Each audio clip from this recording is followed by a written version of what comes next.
नमाज फज्र के वक्त सोते रहने से माशरती हमंगी पर असर पड़ता है, क्योंकि अजसाम कायनात की नालंगी ताकत से महरूम हो जाते हैं। रिज्क में कमी और बेबरकती आ जाती है, चेहरा बेरौनक हो जाता है। लिहाजा मुसलसल क़ज़ा पढ़ने वाला लोग भी उन्हीं लोगों में शामिल हो जाता है।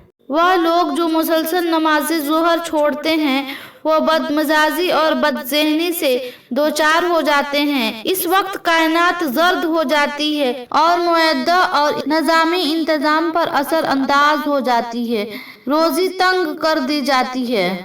अक्सर नमाज असर छोड़ने वालों की तख्लीकी सलाहियतें कम हो जाती है और असर के वक्त सोने वालों का ज़हन कुंद हो जाता है और औलाद भी कुंद ज़हन पैदा होती है। कायनात अपना रंग बदल कर नारंगी हो जाती है और ये पूरी निज़ाम तौलीद पर असर अंदाज होती है।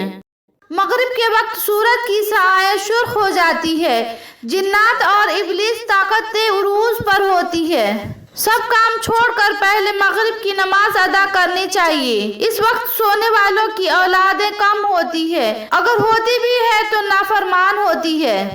नमाज ईशा छोड़ने वाले लोग हमेशा परेशान रहते हैं। कायनात नारंगी होकर स्याह हो जाती है और हमारा दिमाग और निज़ाम अज़ा पर असर करती है। नींद में बेसुकूनी और बुरे ख्वाब आते हैं, बुढ़ापा जल्दी आता है।